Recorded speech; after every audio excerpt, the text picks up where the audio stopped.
Irmãos, nós ainda estamos tratando sobre seitas, heresias e outras religiões. Estamos falando da influência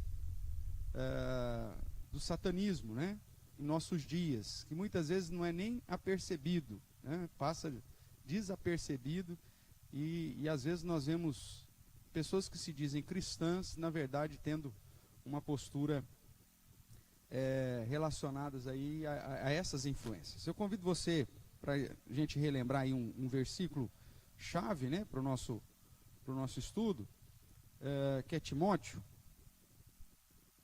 Abra sua Bíblia, por favor. 1 Timóteo, capítulo 4, o verso 1.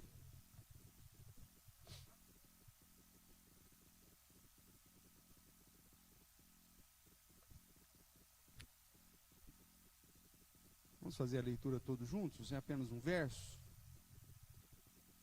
Primeira epístola de Paulo, escrita a Timóteo, capítulo 4, o verso é de número 1 também. 1 Timóteo 4, 1. Todos diz assim, pois, a palavra do nosso Deus. Ora, o Espírito afirma expressamente que nos últimos tempos alguns apostatarão da fé, por obedecerem a espíritos enganadores e a ensinos de demônios. Nós sabemos que, por Apocalipse, que a estratégia de Satanás é justamente, uma delas, né, é justamente manipular as escrituras, para que o ensinamento da palavra seja distorcido. Foi assim que ele tentou a Cristo no deserto, usando a palavra de um modo totalmente fora da realidade, e assim que ele tem agido durante os séculos, conduzindo a igreja para pautar a fé e ensinamento em coisas, em sinais, em poderes, em prodígios, como diz Tessalonicenses, e negligenciando o amor à verdade. E por conta desses ensinos de demônios, esses espíritos enganadores, esses falsos mestres que têm adentrado a igreja, muitas doutrinas fundamentais são distorcidas e, consequentemente, a igreja se desvia do padrão que Deus realmente quer para ela. Então esse é um grande problema também dos nossos dias, o liberalismo, o pragmatismo. As pessoas falam em nome de Deus, mas conduzem a uma prática totalmente distante daquilo que Deus realmente estipula em sua palavra, determina em sua palavra. E aí nós vemos um número exorbitante de pessoas que se dizem cristãs, mas vivendo segundo o padrão deste mundo, vivendo segundo o padrão e a influência dos ensinos de demônios e de espíritos enganadores. E ainda usando textos bíblicos, né? Isso que é o mais complicado, ainda usando versos isolados para fundamentar aí as práticas ilícitas, né? De uma vida, na verdade, sem Deus. Nós já caminhamos bastante aqui sobre as questões fundamentais aí para entendermos um pouquinho sobre esse tema, que o nome muitas vezes dá medo, né? E paramos aqui, se não me engano, nesse slide, o slide 15, acho que é isso, viu, o Gabriel? Que é, quem são os filhos do diabo, né? Semana passada nós finalizamos a ideia de que, então, Satanás não tem poder sobre os crentes, exceto quando o Senhor permite, e aí, então, dentro dessa permissão, existem algumas situações onde ele pode nos oprimir, pode nos tentar induzindo ao erro, pode nos perseguir, pode nos privar, e até, em última análise, segundo a permissão do Senhor, ele pode até tirar a vida daqueles que o Senhor permite, como é o caso, por exemplo, lá dos filhos de Jó, né, que numa só tacada, sob investir de Satanás, acabam morrendo todos. Mas, e aí vimos quem são, de fato, os chamados filhos do diabo. Então vamos lá. Se você abrir a sua Bíblia lá em João, 1 João, primeira epístola de João, nós vamos no capítulo 4 também.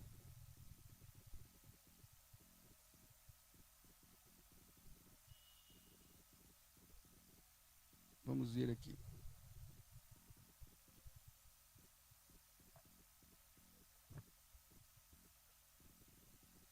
Nós vemos o ensinamento a respeito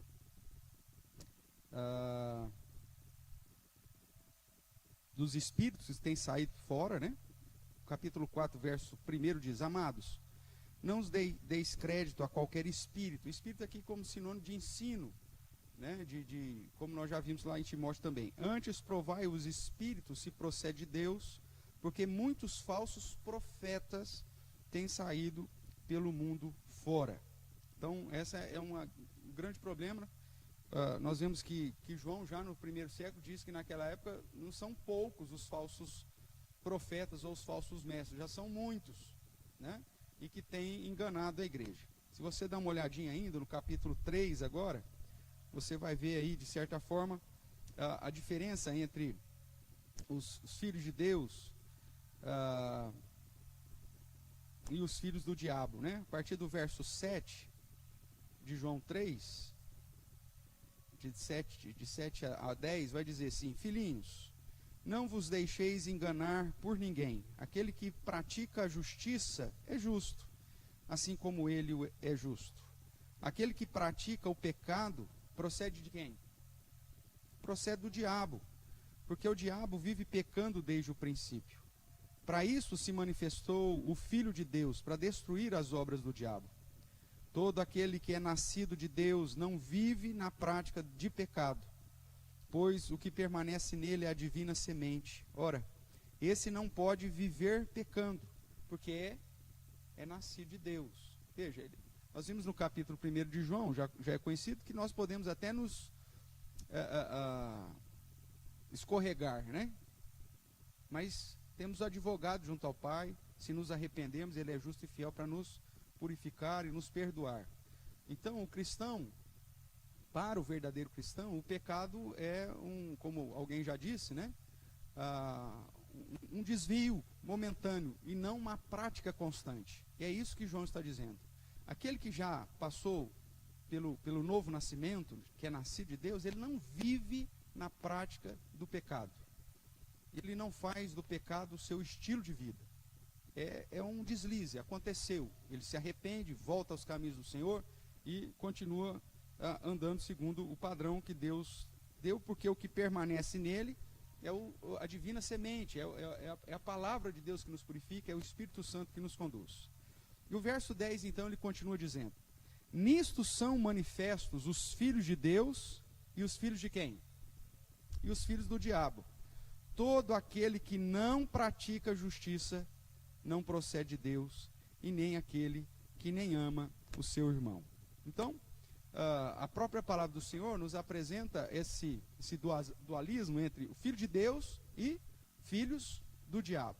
Quem são, portanto, os filhos do diabo? Segundo Paul Washer, ele vai dizer: igualmente como Satanás, os homens também são seres caídos, e aqueles que não reconhecem a luz e amam mais as trevas, permanecem como filhos do diabo. Se a gente voltar agora lá para o Evangelho de João, né, nós saímos aqui da carta, voltando aqui para o Evangelho de João, nós vamos ver que Jesus, quando dá conversa com Nicodemos, diz que aqueles que permanecem nas trevas, inclusive, estão já condenados. O texto conhecido, né, João 3, a partir do verso 16, que fala desse plano da salvação de Deus em alcançar os seus, e não só os judeus, mas pessoas representantes do mundo inteiro, porque ele está tratando com um fariseu chamado Nicodemos, que pensava que a salvação era apenas para o povo de Israel, e ele diz então no verso 16: porque Deus amou ao mundo de tal maneira que deu o seu Filho unigênito, para que todo o que nele crê não pereça, mas tenha a vida eterna. Porquanto Deus enviou o seu Filho ao mundo, não para que julgasse o mundo, mas para que o mundo fosse salvo por ele. Quem nele crê não é julgado. O que não crê já está julgado, porquanto não crê no nome do unigênito Filho de Deus. E o julgamento é este, que a luz veio ao mundo, e os homens amaram mais as trevas do que a luz, porque as suas obras eram más. Então, nesse contexto, Paul Washer vai dizer então que aqueles que amam mais as trevas do que a luz, ao invés de andar na justiça, andar no amor ao próximo, como nós vimos lá na primeira carta, que que não vive na prática do pecado, esses preferem praticar ou viver na prática do pecado, preferem permanecer nas trevas, têm prazer na prática contrária ao ensinamento de Deus, e por isso eles permanecem como filhos do diabo. Então vamos ver aí alguns versos para fundamentar um pouquinho mais quem são esses filhos do diabo. Ainda no Evangelho de João, capítulo 8 agora, nós temos aí no verso 44, Jesus tratando, né, com o povo. E olha que ele chega para o povo que ainda estava ouvindo ele. Veja que a partir do verso 31 ele vai dizer, veja aí só o contexto para você ter uma ideia. Disse, pois, Jesus aos judeus que haviam crido nele: se vos permanecerdes na minha palavra, sois verdadeiramente meus discípulos, e conhecereis a verdade vos libertará. Esses judeus que haviam crido nele, começam a responder, mas nós somos descendentes de Abraão, como você diz, serás livre? Aí Jesus diz, em verdade, 34, em verdade vos digo que todo que comete pecado é escravo do pecado. O escravo não fica sempre em casa, o filho sim para sempre. Se pois o filho vos libertar, verdadeiramente sereis livres. Então o contexto nos mostra que Cristo veio nos libertar da escravidão do pecado. Então eu não preciso mais viver na prática do pecado. Em Cristo Jesus eu posso dizer não para as práticas pecaminosas. E aí mais à frente, esses judeus se gabam pelo fato de serem judeus, né? E aí então nós vemos o discurso um pouquinho mudando. Verso 39. Então lhe responderam, nosso pai é Abraão. Disse-lhe Jesus, se sois filhos de Abraão, praticai as obras de Abraão. Mas agora procurais matar-me, a mim que vos tenho falado a verdade, que ouvi de Deus. Assim, não procedeu Abraão. Vós fazeis as obras do vosso pai. Disseram-lhe eles, nós não somos bastardos, temos um pai, que é Deus. Replicou-lhe Jesus, se Deus fosse de fato vosso pai, certamente me havíeis de amar, porque eu vim de Deus, e aqui estou, pois não vim de mim mesmo, mas ele me enviou. Qual a razão porque não compreendeis a minha linguagem? É porque sois incapazes de ouvir a minha palavra. E agora o verso 44, que é o que eu separei aqui, que diz, vós sois do diabo. Mas não eram os judeus que haviam crido nele? Sim, mas não tinham, na verdade, entendido que Jesus era o Messias. E que estavam muito mais pautados na religiosidade e no fato de serem judeus, do que em crer em Cristo como o verdadeiro Salvador, o próprio Deus encarnado. Jesus, de uma maneira amorosa, porque Deus é amor, e inclusive quando ele te chama de filho de diabo, ele não faz isso, né, por ira, ele faz isso na sua perspectiva dos seus atributos completos. Ele diz, vós sois do diabo, que é vosso pai. E ele diz por quê? E quereis satisfazer-lhes os desejos. Ele foi homicida desde o princípio e jamais se firmou na verdade, porque nele não há verdade. Quando ele profere mentira, fala do que lhe é próprio, porque é mentiroso e pai da mentira. Então veja, aquelas pessoas, por não estarem vivendo na verdade de Deus, se faziam o quê? Filhos de quem? Do diabo.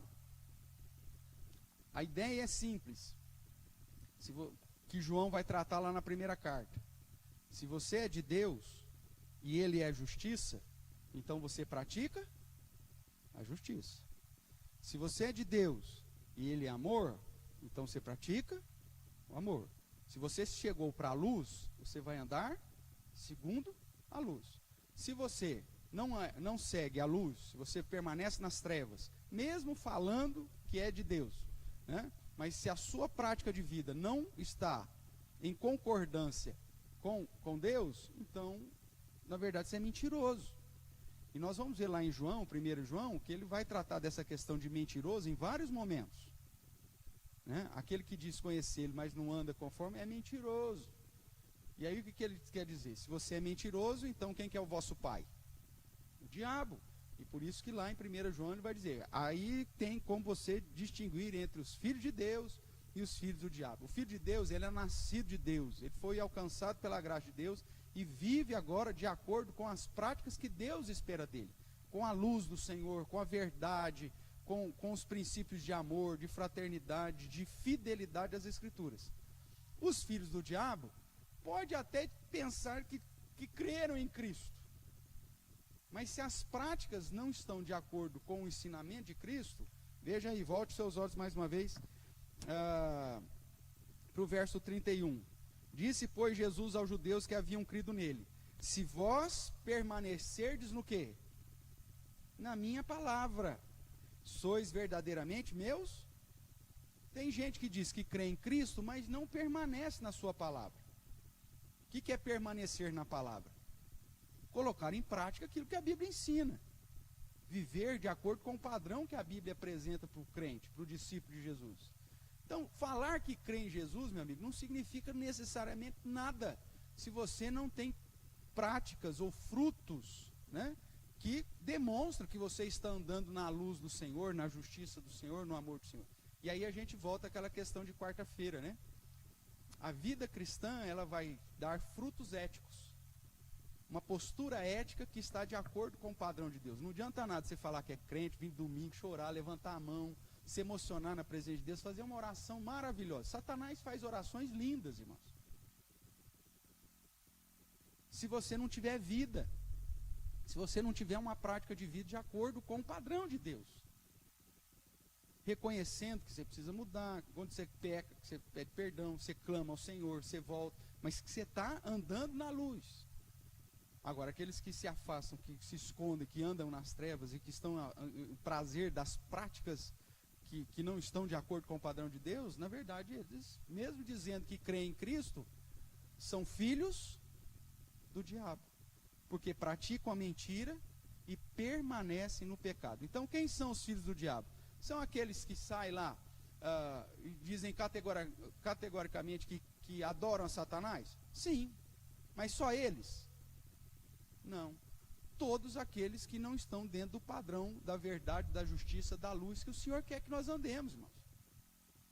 Aqueles que ainda não foram nascidos de Deus, aqueles que não passaram pelo novo nascimento, pela conversão sincera, de se arrepender e entregar a sua vida a Cristo Jesus e confessar Jesus como seu único, suficiente Salvador, esses ainda são filhos do diabo, porque andam de acordo com seu pai, andam em mentira, andam em pecado, na prática e na vivência do pecado. É o que nós vimos lá em 1 João 3, de 8 a 10. Se nós somos nascidos de Deus, nós andamos na verdade. Se não somos, nós andamos como filhos do diabo, porque eles permanecem na prática do pecado. Tudo bem até aqui?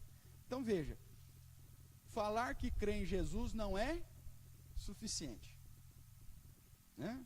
Até o diabo crê e treme diante do nome de Jesus. A sua crença em Jesus precisa dar frutos disso.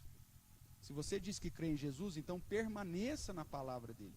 Guarde a palavra, viva segundo o padrão que essa palavra nos ensina. Ainda, identificando aí quem são os filhos do diabo, vamos dar uma olhadinha agora lá em Atos 26.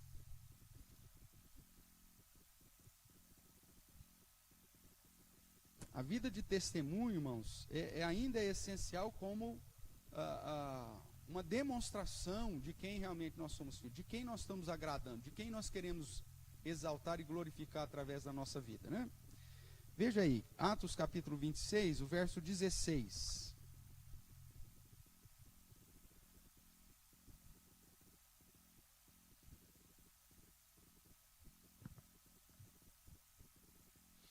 Eu vou ler aqui do verso 16 até o 18.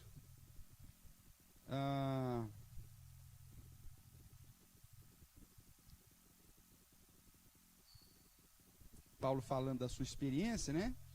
Vou ler a partir do 14 para que você entenda. E caindo todos nós por terra, ele falando da experiência que ele teve com Jesus, ouvi uma voz que me falava em língua hebraica: Saulo, Saulo, por que me persegues? Dura coisa é recalcitares contra os aguilhões. Então eu perguntei: quem és tu, Senhor? Ao que o Senhor respondeu: eu sou Jesus, a quem tu persegues. Agora os versos que eu quero chamar a sua atenção. Mas levanta-te e firma-te sobre teus pés, porque por isso te apareci, para te constituir ministro e testemunha tanto das coisas em que me vistes, como daquelas pelas quais te aparecerei ainda, livrando-te do povo e dos gentios, para os quais eu te envio, para lhes abrires os olhos e os converteres das trevas para a luz, da potestade de Satanás para Deus, a fim de que recebam eles remissão de pecados e herança entre os que são santificados pela fé em mim. Segundo esse posicionamento de Paulo, ele foi chamado para pregar o evangelho e para tirar aqueles que estavam ainda em trevas e estavam presos à potestade de Satanás, ao domínio de Satanás. Então, quem são os filhos do diabo? Todos aqueles que ainda andam nas trevas e todos aqueles que ainda estão aprisionados pelo poder, pelo governo de Satanás, cuja vida são direcionados às práticas que glorificam, exaltam o padrão que o próprio diabo tem. Nós vamos ver aí que a nossa sociedade, por exemplo, ela está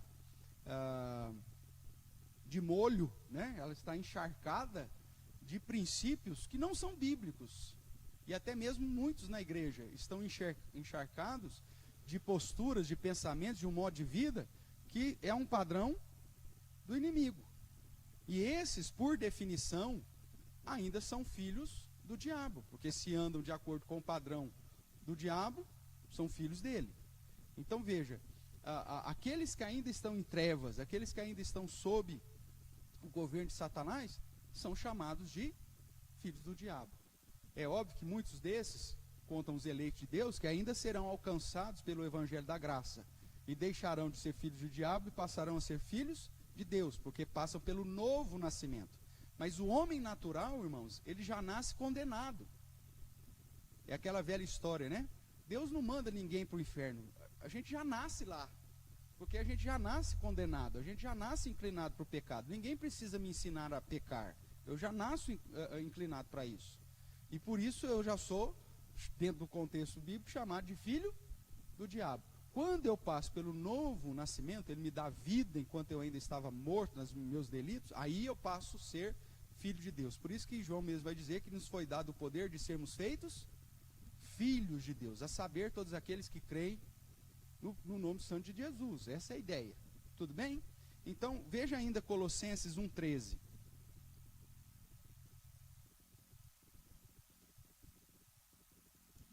Há esperança para os filhos do diabo? Sim, há, através da pregação do evangelho. E por isso que Paulo foi chamado para isso, e nós também, para pregarmos o evangelho, para tirarmos essas pessoas das trevas, trazê-las para a luz, livrá-las do governo de Satanás e colocarmos sob a autoridade de Cristo. Então, há esperança para isso? Sim. O filho do diabo, ele pode se tornar filho de Deus? Claro, todos nós éramos filhos do diabo, e nos tornamos filhos de Deus através do novo nascimento, da conversão. Mas vamos lá, Colossenses capítulo 1, verso 13. O que Cristo fez por nós, né? Diz assim: Ele nos libertou do império das trevas e nos transportou para o reino do Filho do seu amor. Então veja, Deus na sua grandeza, no seu plano de redenção, preparou um momento para nos livrar, nos libertar do império das trevas e trazer para o reino do Filho do seu amor. Então, há esperança para os filhos do diabo? Sim, através do evangelho de Cristo, e através da obra de Cristo. Aqueles que ouvirem o evangelho, crendo, são sendo chamados pelo Senhor, virão e serão restaurados, nascidos de novo, e portanto receberão o poder de serem feitos filhos de Deus. Todos nós que já passamos por essa experiência da conversão, foi justamente isso que aconteceu. Estávamos perdidos em trevas, aprisionados pelo poder de Satanás, e através da obra de Cristo e da pregação do evangelho, fomos alcançados pela graça de Deus e libertos das trevas. Aqueles que ainda permanecem sem passar pelo novo nascimento, ou a conversão, ainda permanecem na condição de filhos do diabo. Tudo bem até aqui? Então vamos lá. O que mais? Efésios capítulo 2.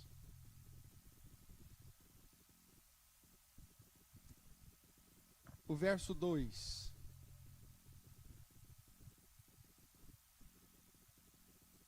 Efésios capítulo 2, verso 2, fala daquilo que já era a nossa característica, mas que infelizmente é a característica daqueles que ainda estão aprisionados por Satanás. Ele diz assim: nos quais andastes outrora.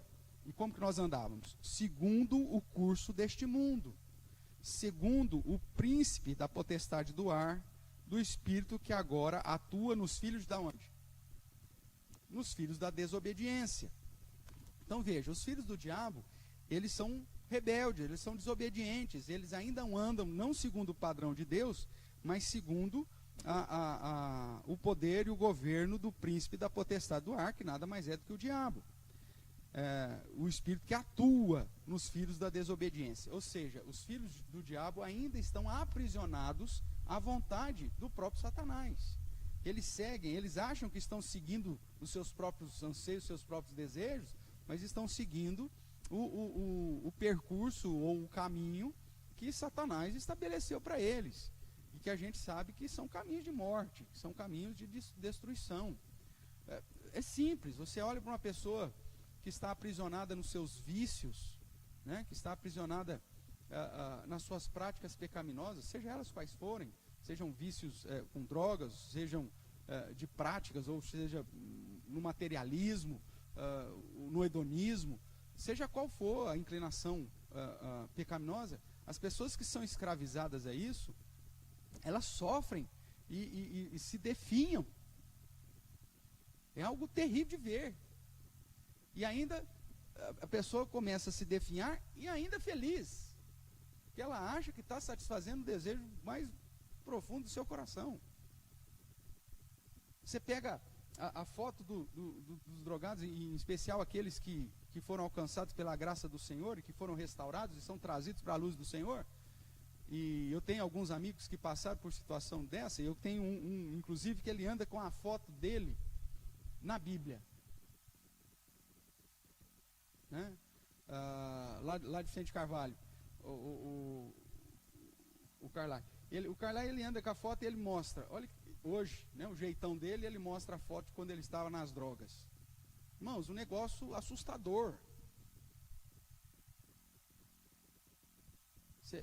É a face da morte.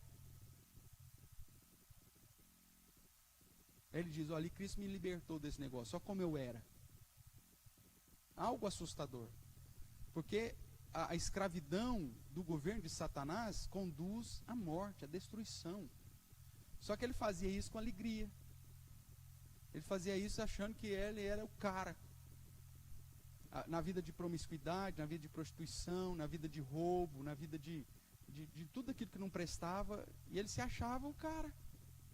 Veja, esse é um engano. O filho do diabo, ele vive na prática do pecado, está sendo destruído, se autodestruindo, e ainda acha que é o cara.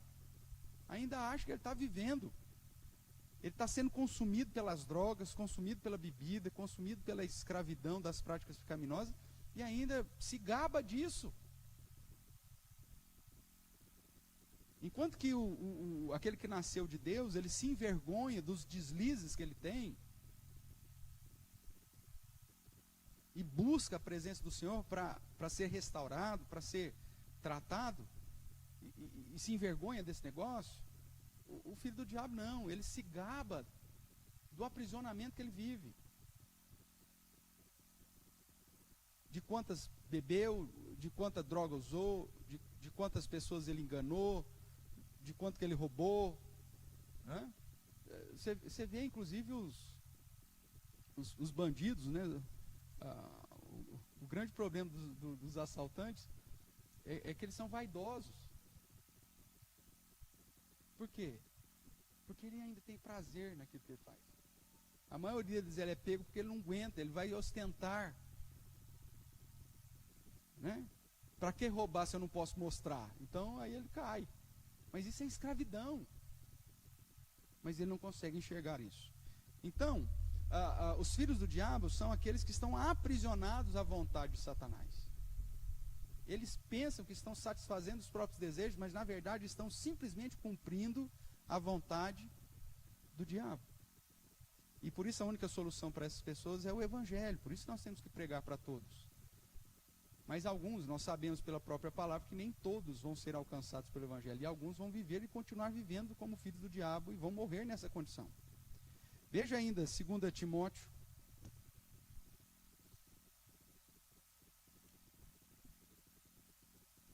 Segunda Timóteo capítulo 2, verso 26.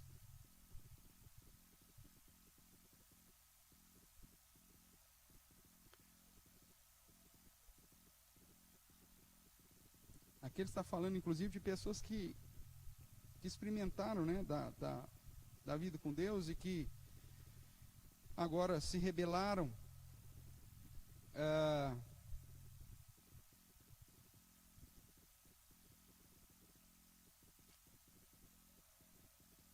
Verso 26, ele vai dizer assim, de 2 Timóteo 2: mas também o retorno à sensatez, livrando-se eles dos laços de quem?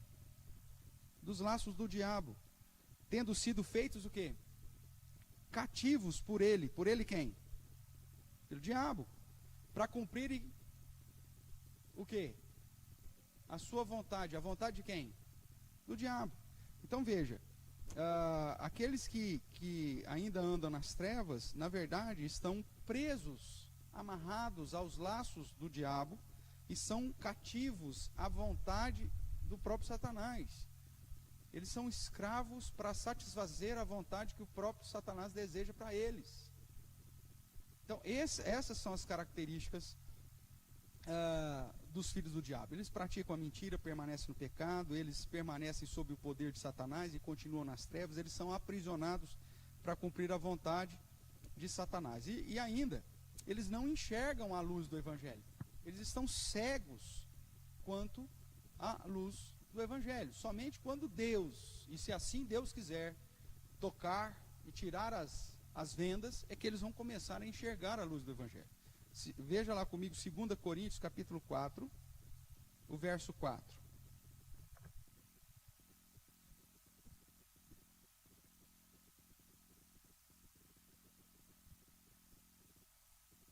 Vou ler o verso 3 e o verso 4.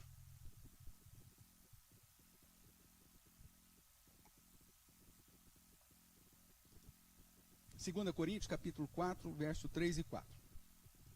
Mas se o nosso evangelho ainda está encoberto, é para os que se perdem que está encoberto, nos quais o Deus deste século fez o quê? Cegou o entendimento dos incrédulos, para que lhes não resplandeça a luz do evangelho da glória de Cristo, o qual é a imagem de Deus. Então, os filhos do diabo são aqueles que ainda estão cegos, que não têm entendimento a respeito do evangelho. Você prega o evangelho e não faz sentido para eles. Somente quando Deus, e se Deus quiser resgatá-lo, porque a ação salvífica é toda de Deus, é que então abrirá o entendimento dessas pessoas e elas enxergarão a luz de Cristo. Mas, enquanto isso, estão debaixo da ação de Satanás, aprisionados, cegos, sem entendimento, ignorantes da palavra de Deus e da glória do Evangelho de Cristo. Então, irmãos, sintetizando, quem são os filhos do diabo? Aqueles que ainda estão nas trevas e que vivem sem o entendimento do Evangelho, sem a luz do Evangelho, e que, consequentemente, permanecem na prática do pecado, da mentira e do satisfazer os seus próprios desejos e a vontade do próprio Satanás.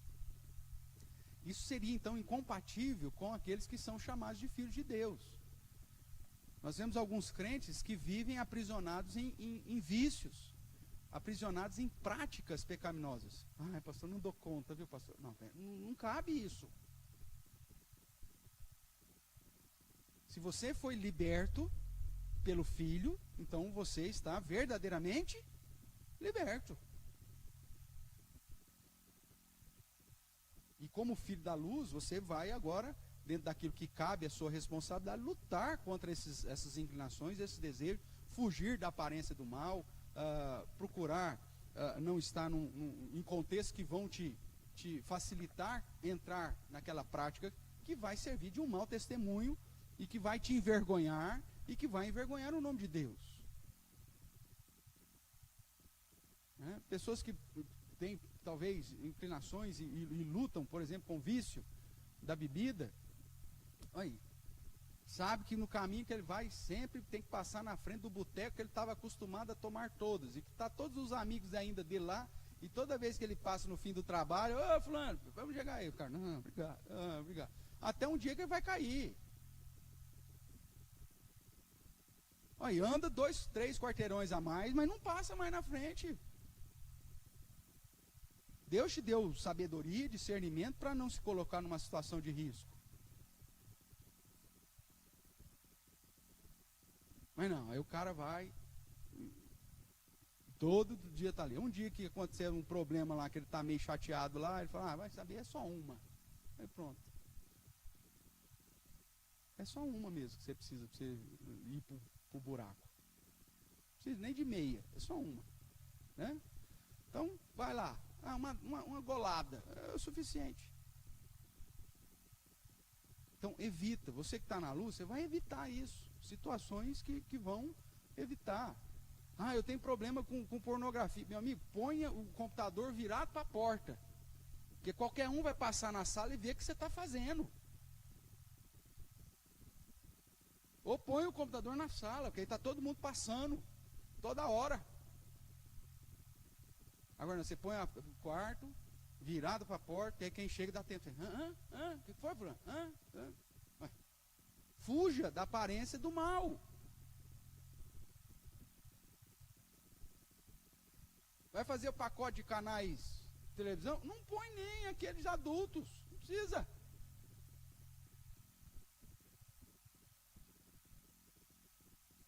Não, pastor, eu ponho com senha.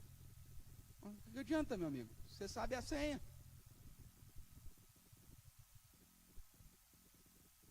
Ou então pede para o cara que vai lá, fala, põe uma senha sua aí, o cara que vai instalar, fala, põe uma senha sua e não me conta. Aí tudo bem. Mas não precisa, é só não pôr. Fuja daquilo que vai te escravizar, daquilo que vai te conduzir para a prática que desagrada a Deus. Pastor, eu amo a decoração de ter um barzinho na minha casa. Esse aqui, o uísque que ganha de não sei de quê, esse aqui veio da Rússia, esse aqui não sei de quê. Tá bom, você pode até ter controle, mas você pode ter certeza que os seus filhos um dia vão mexer naquele negócio. Eu fazia isso quando era adolescente. Olha que meu pai não tinha barzinho em casa, mas de vez em quando tinha lá uns trem que ele ganhava lá, ia lá, chamava os amigos, abria. O ser humano é terrível. Um gilete, porque naquela época nem estilete a gente tinha em casa. Pegava gilete, abria, depois metia água. E aí, para não ficar mandado, às vezes fazia chamate, para não ficar muito aguado o negócio. Tá vendo? O ser humano é pecado. Quando nós estamos presos, como que a Marta fala um ditado, o diabo ajuda a fazer, mas não ajuda a esconder. Então, ele te dá, você tem tanta ideia para fazer coisa errada quando você está como filho do diabo, mas é uma atrás da outra, é uma criatividade fantástica. Então não seja tolo. Seus filhos são pecadores, como você também é. Você tem que estar atento a isso. Porque senão você vai estar induzindo, muitas vezes, a prática pecaminosa dentro de casa. Vamos lá, Vânia.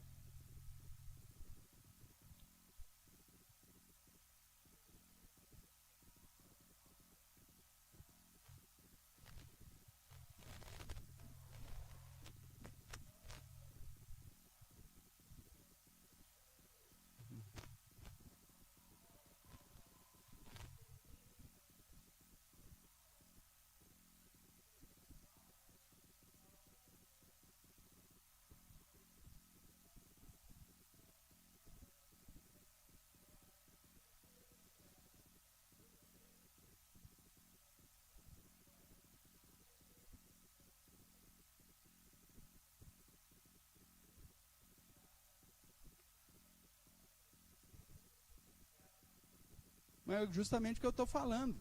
Não é problema só do púlpito. O problema é que você pode pôr Jesus falando para os judeus que criam nele, mas que viviam. Você pode pôr Jesus pregando aqui. O problema do pecado está porque não é o pastor que vai mudar o seu coração. Entendeu? Você pode pôr o bode aqui pregando, mas se você for crente, você vai saber que aquilo vem de Satanás. Você fala, essa mensagem não vem de Deus não, cara. Onde já se viu o pastor pregar que não tem problema nenhum?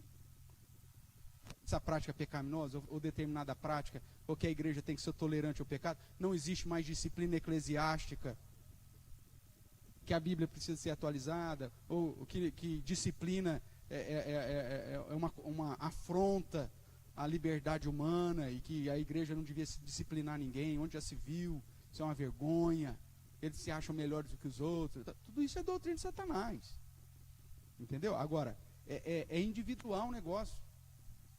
Preciso estar atento para a preservação dos púlpitos da igreja? Sim. Para sinceridade, irmãos, dentro do sistema presbiteriano, dos outros sistemas, né, é diferente, mas os outros sistemas é simples. Você chegou lá, tem um púlpito que você sabe que não é um púlpito bíblico, cai fora. Agora, no sistema presbiteriano, você tem mecanismos como igreja para ser uma igreja fiel. O pastor foi designado lá, mas o pastor só prega sermão alegórico. O cara não tem vida, o cara não dá um bom testemunho, o cara não ensina a Bíblia como convém, o cara, a igreja começou a perder as marcas da verdadeira igreja. Meu amigo, você tem o conselho, depois você tem a assembleia. A igreja não precisa encarar todos os pastores que o presbitério joga para eles. O problema é que quando a igreja se torna liberal, a igreja se torna pragmática e que ela não quer mais a verdade das Escrituras. Esse é o grande problema. Porque aí ela vai eleger quem? Quem que ela vai convidar para ser pastor dela? O filho do diabo, é lógico. O cara, esse pastor aí, ele gosta de tomar uma, então ele não vai pegar no pé de ninguém. Já teve uns 3 processos nas costas de adultério, mas não tem problema, então, que aí também não vai mexer com ninguém. Ou seja, você vai escolher o líder de acordo com a sua inclinação. E aí você vai pôr a liderança, eleger conselho por causa do sobrenome do infeliz, por causa da conta bancária do maldito. Entendeu? Não porque ele é crente, porque o cara é um cara sincero. Aí, quem que destrói a própria igreja no sistema presbiteriano? Os membros. Os membros. Porque você tem mecanismo para, inclusive, apresentar denúncia contra a liderança que é falsa. Você tem mecanismo para apresentar queixa. Então, você tem todo o mecanismo para tentar manter a igreja o mais sensata e pura possível. Só que a gente não se envolve nem com o trabalho gostoso, vamos assim dizer, né, do evangelho, que dizer da defesa da fé, né, comprar briga com os outros ninguém quer. Então a pureza da igreja acaba passando desapercebido. Mas veja, irmãos, isso não é seguir a luz do Senhor. A igreja verdadeira, ela prega fielmente as Escrituras, o Evangelho inteiro. Não é só a parte que agrada a turma, não. É o Evangelho todo, pautado no arrependei-vos e crede. Ela aplica os sacramentos em fidelidade àquilo que as Escrituras ensinam. E exerce a disciplina eclesiástica. São apenas 3 marcas. Uma igreja que abre e deixa tudo funcionar, né, como se cada um vai prestar conta de si, então se vire, é uma igreja que não tem a marca da verdadeira igreja de Cristo. Então a gente precisa estar atento a isso.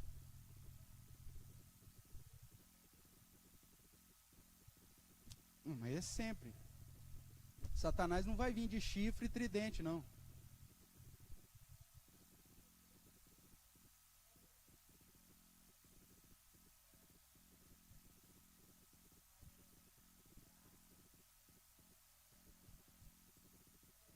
Tá.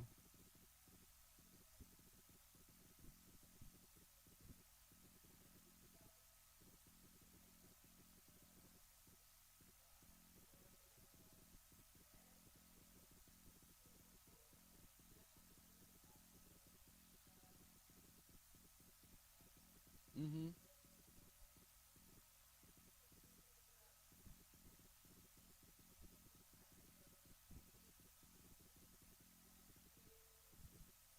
Que o cara usa para um lado, usa para o outro. É lógico.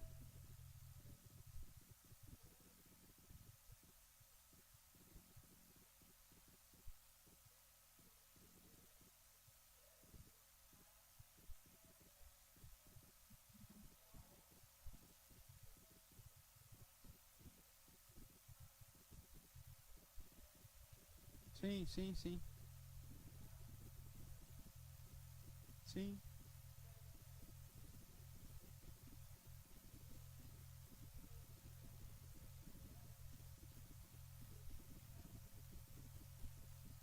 Sim. Então, mas veja, a exortação de Jesus é válida hoje. Examinais as escrituras. Errais porque você não examina. Então, e esse é um dever de todos nós, irmãos. Hoje é o dia, comemora-se o dia da Bíblia. Nós temos a Bíblia, acesso livre a ela, o estudo claro dela. Nós temos aí uma série de materiais, uma série de professores, gente boa para ensinar. Você tem acesso, né, pela internet a vários pregadores de renome. Então hoje não é desculpa dizer que não dá para se aprofundar nas escrituras. Só não faz quem não quer, ou quem não coloca isso como algo importante na vida. Agora, conhecer as escrituras é um meio justamente para você se ver livre da vontade e dessa ação do próprio Satanás te conduzindo a fazer a vontade do Senhor e não a vontade dele e não a vontade do Senhor. Ô Gabriel, dá uma ajuda aí, desliga para mim muta todos os microfones. Isso. Obrigado. Então vamos lá, irmãos. Então, sintetizando, os filhos do diabo são aqueles que ainda vivem na prática do pecado, da mentira, segundo o poder e o governo de Satanás, aprisionados à vontade de Deus e não entendem ou não enxergam a luz do Evangelho. Você explica para ele, você desenha para ele e ele não entende. É por aí. Agora, há solução para os filhos do diabo? Claro que há. O Evangelho. Se fazem parte daqueles que Deus separou para a sua própria glória, ao ouvir o Evangelho, Deus, na sua graça, os alcançará. Eles passarão pelo novo nascimento e serão livres pelo Filho para viver uma novidade de vida, uma nova vida, não agora segundo o velho homem, mas um novo homem criado segundo o próprio Cristo. Paulo vai dizer isso. Ele vai se despir do velho homem e se revestir do novo homem. O problema é que tem gente que se diz crente, mas com a roupa velha. Não se despiu do velho homem. Continua com as práticas dos filhos do diabo. Isso que não é compatível. E aí você fala, e aí? Mas então esse que se diz crente, mas está vivendo segundo as práticas do velho homem, é o quê? Filho do diabo. É isso que João diz. Porque aquele que diz que está na justiça, mas não pratica a justiça, aquele que está em Deus, mas não vive segundo a luz do Senhor, esses são filhos do diabo. O próprio João diz isso. Então você tem que olhar para a sua vida para saber de que lado você está. E só tem dois. Não existe um meio termo. Ou você é contado entre os filhos de Deus, que já passaram pelo novo nascimento, que andam segundo a vontade de Deus, ou você é contado entre os filhos do diabo, que não praticam a vontade de Deus e que estão ainda inclinados. Pastor, mas eu tenho lutado com a vida, com o pecado na minha vida. Não sei. Ótimo, isso é característica do filho de Deus. Porque o filho do diabo, ele não luta contra o pecado. Ele não se arrepende, irmãos. Como ele diz, ele se gaba do pecado. Eu fiz, e o pastor nem ficou sabendo. Ele ainda fica feliz. Né? Então, cuidado. Mas vamos lá. Feita essa distinção, vamos caminhar mais um pouquinho, pelo menos iniciando hoje, sobre o satanismo propriamente. O que é? Para ver se nós temos recebido algum tipo de influência deles. Então, vamos lá. O satanismo, de um modo bem simples, é seguir o ensino, o engano e as mentiras de Satanás. Se rebelar, desprezar, desobedecer e não praticar a vontade de Deus. Satanismo, pastor, eu siga o satanismo. Meu amigo, você não precisa ser membro da igreja de Satanás.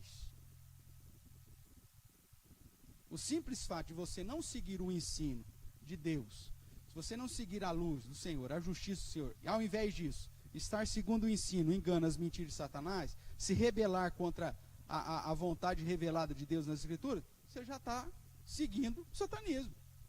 Porque ou você segue o padrão de Deus, ou você segue o padrão do diabo, não tem outro. Porque quando você está seguindo e satisfazendo os seus próprios vontades, os seus próprios desejos, na verdade você está seguindo a vontade de quem? Do príncipe deste século. Você está aprisionado à vontade dele. Então, cuidado. O Centro Apologético Cristão de Pesquisa, né, o CACP, o CASP, né, que tem sede, eu acho que em Rio Preto,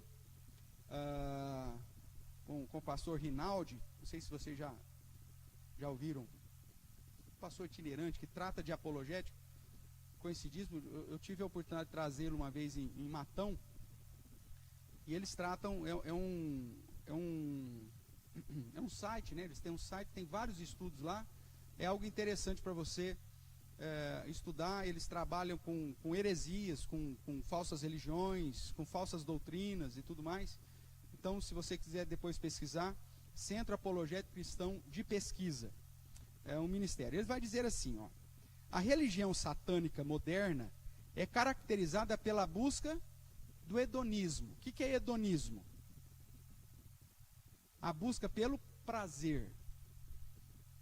Tudo bem? De um modo bem simples, hedonismo é a busca pelo prazer. Então vamos pensar a seguinte situação. A cosmovisão de hoje. As pessoas são pautadas em buscar o quê? Prazer? Tudo roda na busca pelo prazer. Quer ver um exemplo? Nós estamos chegando no final do ano, calendário de 2022. O cara vai fazer o planejamento de 2022. Qual que é a primeira coisa que ele vê? Quando vai ser os feriados. Por que ele está preocupado em saber quais os feriados? Porque ele quer viajar, porque ele quer tirar férias, porque ele quer passear, porque ele quer ir para Disney, porque ele vai para não sei na onde. O calendário dele é planejado pela busca para fazer, mas está errado isso? Não, não está errado isso. Mas o seu principal motivo para planejar o ano é o seguinte: quais as atividades evangelísticas eu vou fazer nesse ano? Que investimento missionário eu vou ter nesse ano? Você faz planejamento para trocar de carro, você faz planejamento para investir, sei lá eu em que lá, comprar um novo computador, televisão de 65 polegadas. Agora, você já fez um planejamento de investimento missionário?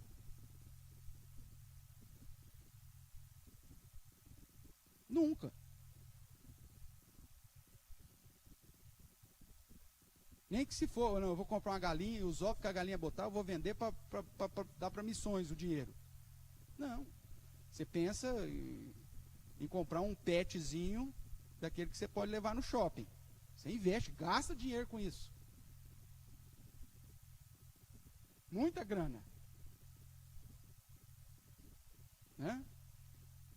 Aí você fala assim, eu vou reservar parte do meu tempo, dos meus recursos, para ação social, para estender a mão dos irmãos que estão passando por situações difíceis ou carentes. Não, você não pensa nisso. Porque o prazer seu é satisfazer a sua vontade. Isso é hedonismo. Segundo o Centro Apologético Cristão de Pesquisa, a religião satânica é caracterizada pela busca do hedonismo. Se a sua vida é pautada em buscar apenas o prazer, meu amigo, você é um adepto da religião satânica moderna. Não sei se está ficando mais claro agora todo esse processo de trabalho que nós fizemos durante esses 2 meses. Nós somos muito mais influenciados pelo satanismo do que nós imaginamos, irmãos. Qual que era o pensamento do cristão do primeiro século? Como ele iria viver para glorificar a Deus e investir tudo que ele tinha para a glória de Deus. Qual que é o pensamento do cristão contemporâneo? Senhor, me abençoe para eu poder satisfazer mais os meus desejos. Para satisfazer completamente a minha vontade. existe nenhum planejamento, por exemplo, de discipulado que eu vou fazer. Ou de trabalhos com crianças que eu vou fazer. Ou de viagem missionária que eu vou fazer. Ou de um ministério, um departamento que eu vou assumir. Não tem tempo, pastor.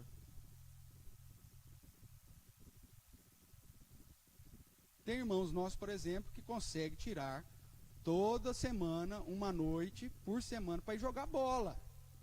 Mas não consegue tirar uma vez a semana para vir estudar a Bíblia. Ou para vir para a reunião de oração. Por que o cara não consegue? Porque o prazer dele não está nisso. O cara consegue se organizar e ir na... como que é que se faz agora, no final de ano? Festa de confraternização da empresa. Isso aí ele consegue se organizar aí. Paga lá, entra no rateio da cerveja. O cara vai. Aí você fala, ó, vai ter um momento no sarau da igreja aqui pra gente confraternizar. Ah, mas não vai ter cerveja? Não, na igreja não tem cerveja. Ah, mas vai ficar cantando o hino de Natal? É, vai ficar cantando o hino de Natal, fazendo oração. Ah, para com isso. A secretária não vai dançar em cima da mesa? Não, lá na confraternização é mais gostoso. A secretária do chefe vai fazer striptease. E para isso o cara dá conta de ir e paga a vaquinha. Já desconta do dolerite a vaquinha da festa do final do ano, o miserável. E vai lá e ainda fala assim, já que eu paguei, eu vou tomar todas. Eu paguei. É ou não é? Não, pastor, isso não acontece. Só em Nárnia. Isso não acontece. E aí depois, eu estou sendo influenciado pelo satanismo moderno? É lógico que estou.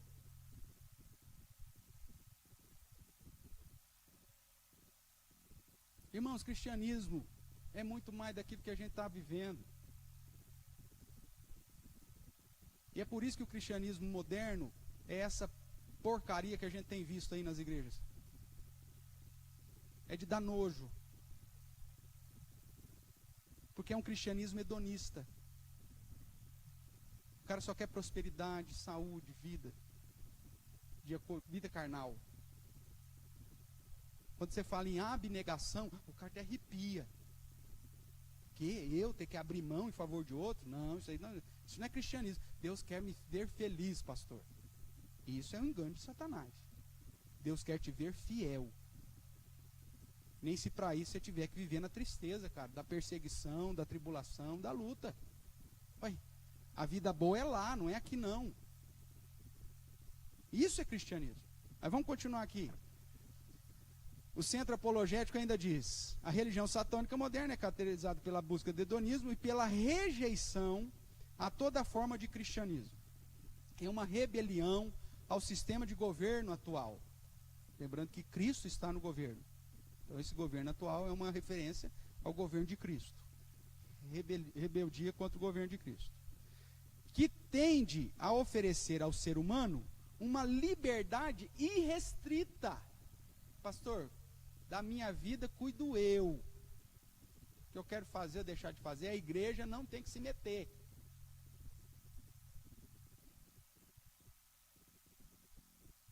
Faz o seguinte, pastor. O senhor sobe lá, o senhor lê a Bíblia, mas o senhor não vem meter o dedo na minha vida. O senhor não vem apontar as coisas que eu faço ou deixo de fazer.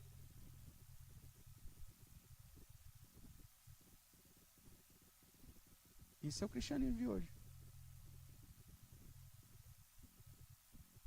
O senhor prega só metade do evangelho, só a parte gostosa do evangelho. Só aquilo que agrada. Não vem falar contra pecado, não. Não vem falar contra a falta de compromisso, não. De consagração. Não fala disso, não, pastor. O senhor só fala de coisa boa. E se não tiver coisa boa na Bíblia para falar, não tem problema. O senhor conta uma história. Conta uma historinha. Tem um monte de historinha aí legal para contar. E aí vai, é isso que o povo quer. Isso é cristianismo? Não, isso é satanismo revestido de cristianismo. Tentando manipular, tentando se mostrar como cristão. O que mais? Liberdade restrita no que tange às normas de comportamento e moral estabelecidas, e aqui estabelecidas, entende, estabelecidas pela palavra de Deus, chocando-se claramente com a filosofia cristã de vida. Não se meta com o meu estilo de vida, pastor.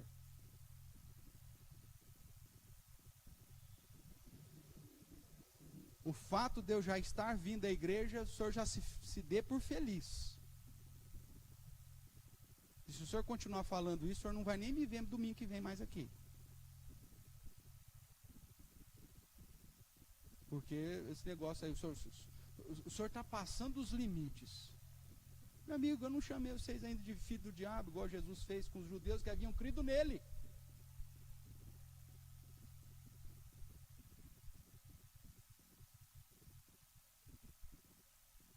Nós somos hoje muito mais influenciados pelo satanismo do que pelo verdadeiro cristianismo, irmãos. E a igreja precisa estar atenta a isso. Vamos ver aqui? Vamos caminhar aqui. Existem pelo menos 4 formas de satanismo. O satanismo gótico, né? A palavra satanismo às vezes é usada como sinônimo, usada como um nome moderno, né, para lendas cristãs introduzidas durante a Idade Média. Então você tem ritos satânicos, magia negra, tal. As pessoas que vivem, andam tudo de preto, aqueles negócios, é um satanismo gótico. Gosta de magia, gosta de bruxinha, essas coisinhas todas. E às vezes acabam se entrando aí pelas recâmeras sombrias aí, onde se faz algum tipo de ritual satânico. Esse é um tipo, é algo explícito, né? O cara, tá. Um outro tipo de satanismo, me ajudem aí como que a pronúncia aqui?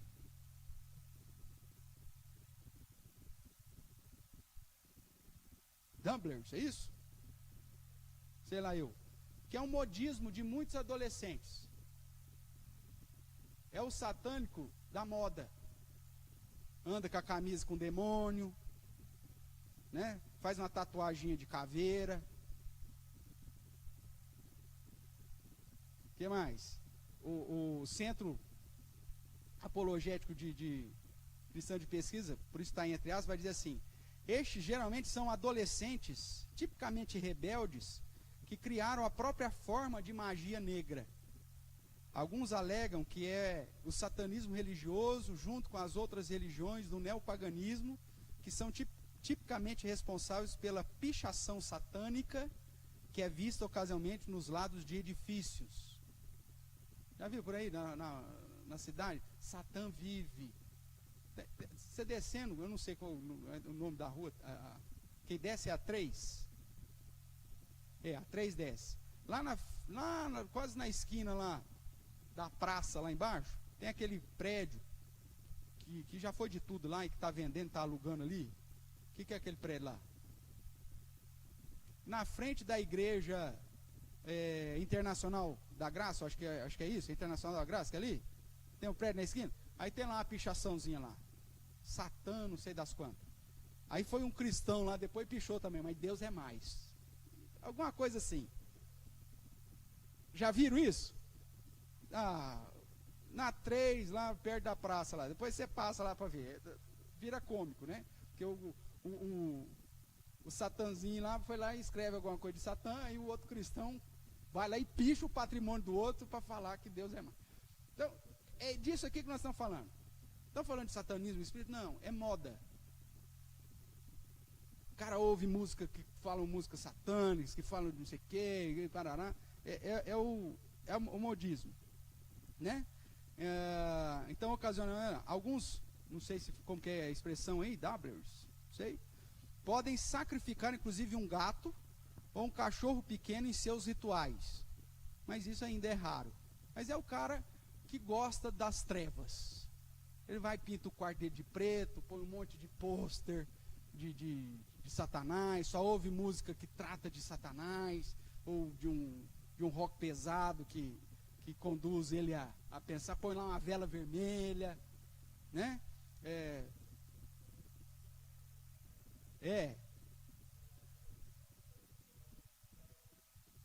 Isso, esse é o carinha. O cara se apresenta como o servidor de Satã. Na escola, né? O cara, todo mundo vai fazer a pesquisa lá, que tem que abrir o sapo, ele já vai lá e já vira o sapo do avesso. Já para deixar todo mundo, né? Esse rebelde aí. Mas isso é moda, modismo. Tá? Um terceiro satanismo, que aí sim é o filosófico científico, é a religião ateísta, pautada na Bíblia satânica. Você já ouviu falar da Bíblia satânica? Tem, a Bíblia Satanás tem hora que falta ali criatividade. Então, existe uma Bíblia satânica, que vai trazer algumas expressões, algumas leis, os mandamentos de Satanás, que eu vou pontuar aqui. Então, todas essas regras são antagônicas aos princípios bíblicos. E tem gente que segue. Aqui no Brasil nós temos a sede da Igreja Satânica lá no Espírito Santo. Em Vitória, acho que é, Vitória. Né? É lá no estado do Espírito Santo. Está lá. Estima-se 500 mil membros no Brasil. Olha que coisa maravilhosa. Pessoas que aí se dizem, não, eu sou satânico mesmo. E aí você fala, mas esses caras, o que eles fazem? É gente como a gente. Ah, pastor, esses caras aqui usam vermelho, chifrinho. Não. Se colocar um aqui do lado, você não vai saber a diferenciação. O cara se veste normalmente, anda normalmente, fala normalmente, é muito educado, não sei o quê, mas a filosofia de vida dele é satânica. E um quarto que eu coloquei aqui, que é um satanismo implícito, que é aquele que você nem sabe que você segue, você nem sabe que é satanista, que é uma vida pautada em práticas condenadas pelas Escrituras, mesmo sob a alegação do teísmo, não, eu creio em Deus, e até mesmo do cristianismo, não, eu creio em Jesus. Só que está implícito, porque faz parte do seu modo de enxergar o mundo. Tudo bem? Vamos lá, vamos tentar caminhar aqui para você compreender sobre o satanismo filosófico, que acaba influenciando o satanismo implícito. O Lavey morreu agora em 1997, que foi o criador da Igreja de Satanás e da Bíblia de Satanás, né? O Centro de Pesquisa diz: os grupos satanistas religiosos existiram durante os anos de 1950, ambos nos Estados Unidos e no Reino Unido, mas eles eram pouco conhecidos. O satanismo moderno estourou na consciência das massas em 66, quando Lavey anunciou a criação da Igreja de Satanás. A formação da Igreja de Satanás ocorreu em 1966 e foi publicada em um artigo de jornal que recorreu a Lavey como o padre da Igreja do Diabo. Então, de 66 para cá, você tem esse chamado satanismo moderno com a criação da Igreja de Satanás. Lavey escreveu a Bíblia Satânica em 1969, que foi seguido pelo livro A Bruxa Completa, em 1970, e que depois mudou para o nome de A Bruxa Satânica. Depois escreveu Os Rituais Satânicos, em 1972. Estes são essencialmente os únicos livros prontamente disponíveis ao público no satanismo. Então, a Bíblia Satânica, A Bruxa Satânica, Os Rituais Satânicos. Tudo bem? Está lá disponível, você consegue comprar isso pela internet. Na Inglaterra, o Crowley, de 1875 a 1947, que era filho de crentes, esse cara que os pais dele eram crentes, foi o grande responsável pelo ressurgimento da bruxaria e do satanismo. Qual que é a influência hoje do satanismo moderno faz? Filmes, desenhos, música, toda a parte artística.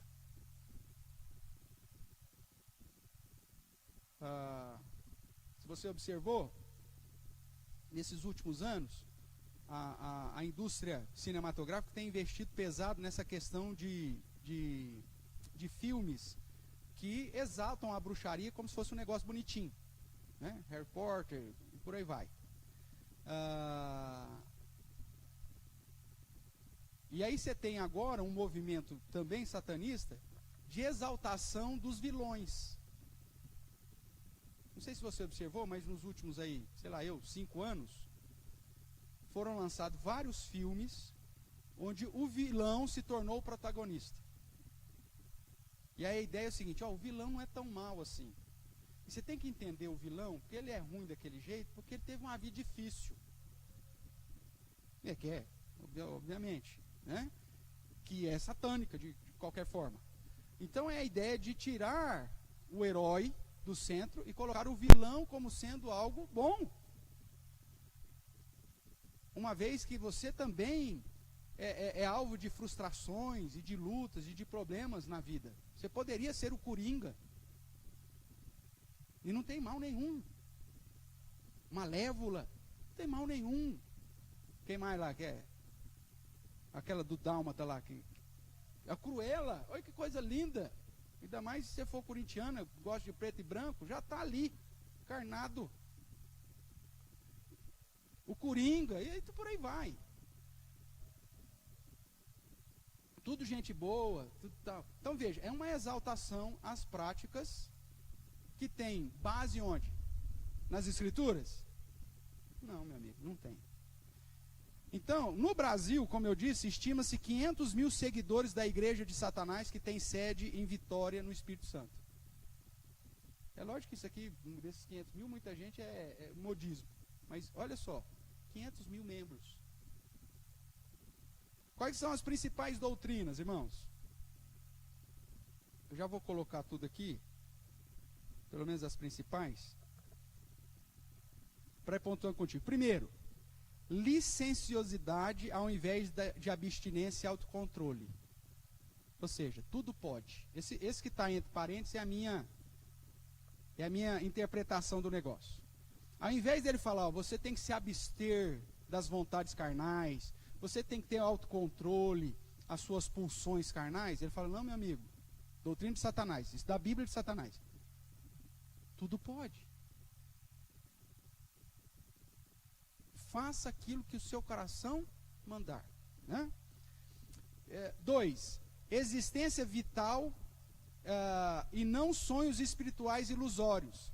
A vida é agora. Aproveito aqui é o agora.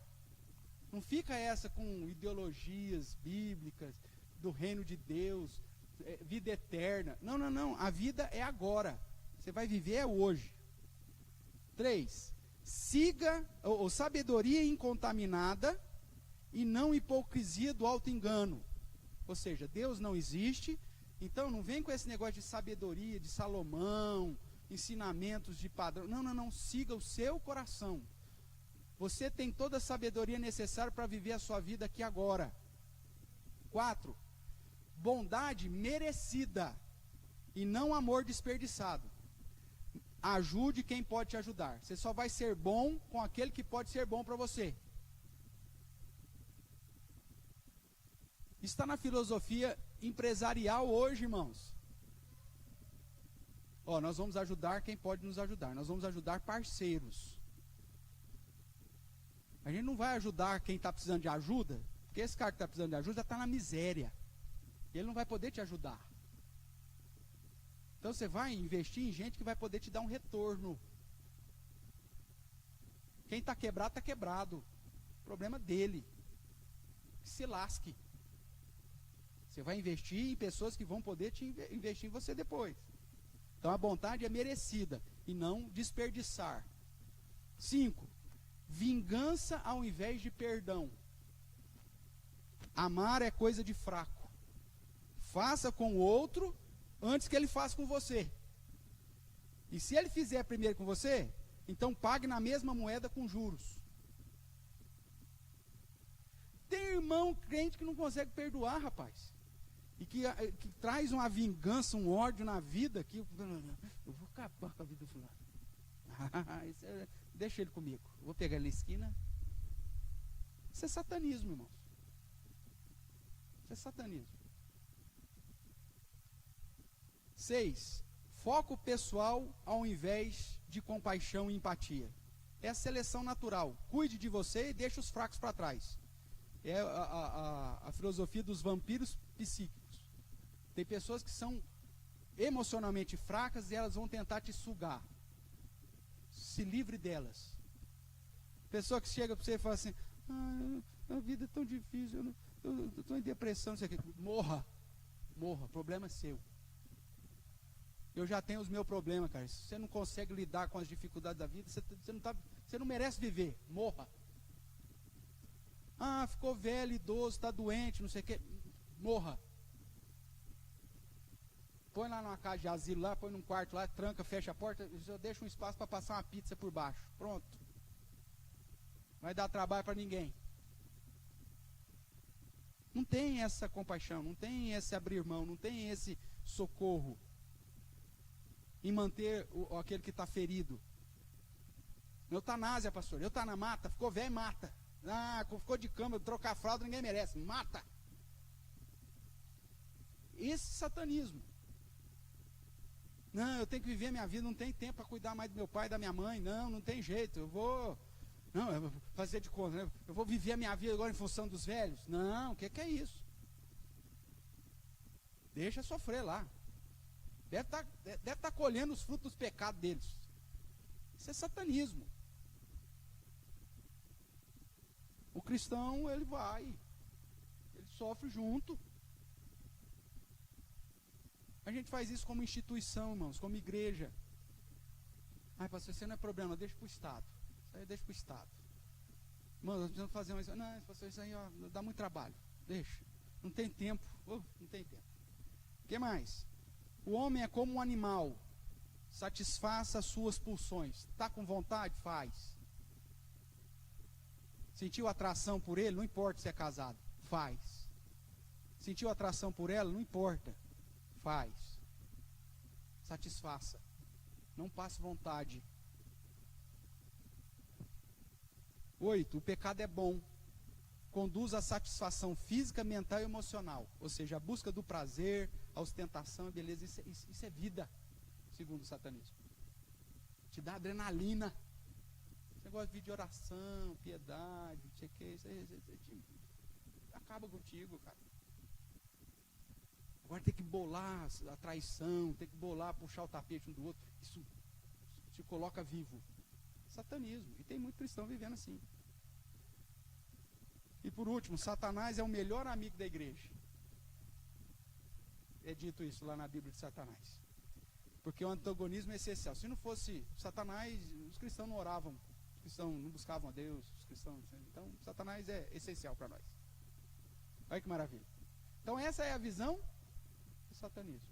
E para algumas denominações, Satanás é o melhor amigo mesmo, porque dá oportunidade para Satanás falar no microfone, para mostrar que tem poder, para atrair mais pessoas e mais dinheiro para a igreja. Ou seja, em suma, o satanismo científico prega que se libertar dos conflitos da ética cristã e da abstinência pessoal é a verdadeira salvação. Ser cristão é que é ser escravo. Ser escravo de Deus, ser escravo da vontade de Deus. Ser satanista é se libertar de tudo isso. Olha que só coisa sutil. E tem muita gente vivendo satanismo dentro das igrejas. Esse que é o grande problema. Que Deus tenha misericórdia de nós, irmãos. Ainda nós temos alguns slides aqui para passar. Semana que vem a gente trata deles, sobre a estratégia deles para se infiltrar na igreja e para fazer a sua cabeça ser moldada segundo esse padrão hedonista, da busca pelo prazer e da quebra do amor ao próximo. Semana que vem, se Deus permitir, a gente segue nela. Tá bom?